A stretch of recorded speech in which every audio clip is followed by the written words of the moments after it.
Bhutanese cuisine is influenced by Chinese. It also Chinese, Tibetan, and Indian culture. Don't be surprised to see mountains of rice being served apart from white rice, and healthier red rice is also consumed in Bhutan. If you enjoy eating Chinese food, you should also enjoy Bhutanese food as they share similar tastes and the ingredients. Like Philippines, like sa atin, Bhutanese is rich in rice. Bhutan is a country located in South Central Asia. It is a Buddhist kingdom on the eastern edge of Himalayas. Bhutan is well known as its Dizongs, monasteries, and beautiful landscape from plains to steppe mountains.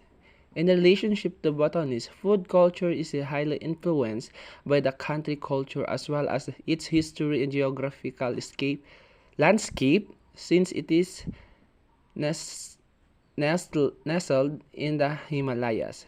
Moreover, Bhutanese cuisine is greatly affected by its neighboring countries such as India and China. More than half of the country population, including women, relies most on Bhutanese livelihood that has also helped improve the country's economy. Maize and rice are the two crops that in cultivate majority in the country, with rice as the staple grain, although other crops such as buckwheat are also included in Bhutan agriculture. Other crops are harvested in other areas in Bhutan with the proper irrigation. Includes oil seeds, potato, barley, and other vegetables such as carrot, turnip, broccoli, and spinach. Farmers in Bhutan often encountered problems with agriculture such as limited space as farmland, inadequate good soil, as well as problems with rag terrain. Although most of the problems have already been dealt with the agriculture projects such as the use of fertilizer. In the relationship to Bhutan livestock, most of Bhutan's livestock are from agriculture rangeland that also provide unnecessary ingredients needed for Bhutanese cuisine such as cheese, butter, milk, and coarse meat. Although milk is greatly produced since nearly every dish in Bhutan include milk as an ingredient. In fact, majority of the farmers in Bhutan own a cattle, a common breed are Siri cattle that help them produce milk product either for their own personal use, sometimes used as a craft fertilizer. They use they use milk from the cattle.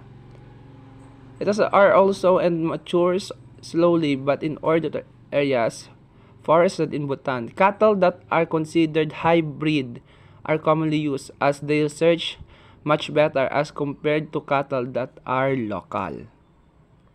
Another one of those staple foods in the Bhutanese cuisine. Huta is a complete meal in itself. The noodles in futa are healthy and are prepared using bucket wheat. A good substitute for rice dishes. Futa is made by cooking these wet noodles using sauces, vegetables, and meat. The noodles used in the dish are generally boiled, however, they are served stir-fried in oil. Go and hockey. Majority of the traditional Bhutanese dishes are heavy in meat content. However, this one is an exception amongst them. Go and hockey is, in fact, one of the lightest Bhutanese dishes around, made using sliced cucumbers, chili flakes, onions, dachi cheese, and cilantro. This dish is all but a cucumber salad.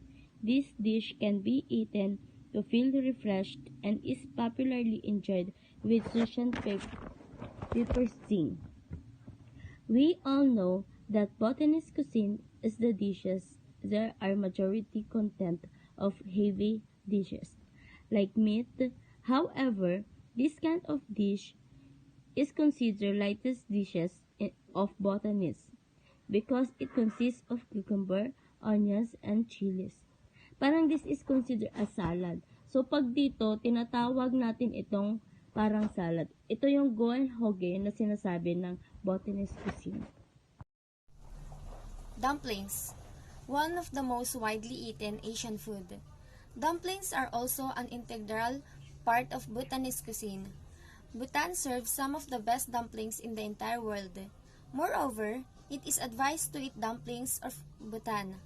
Many variety of dumplings are served in the Bhutan depending on the filling. The dumplings can include beef, pork, cheese, and even chilies. Dumplings are most commonly formed from flour or meal, bound with eggs, and then simmered in water or gravy, stuck until they take on a light cakey texture. Many recipes called for herbs, onions, grated cheese, or chopped meat to be rolled into dough before cooking. Soja. In Bhutan, yak is the main source of milk, wool, and dairy products. That's why their beverages are also made from yak milk. Tea is consumed all across the world and most popularly in Asia. However, in Bhutan, tea is different from what is consumed in other nations.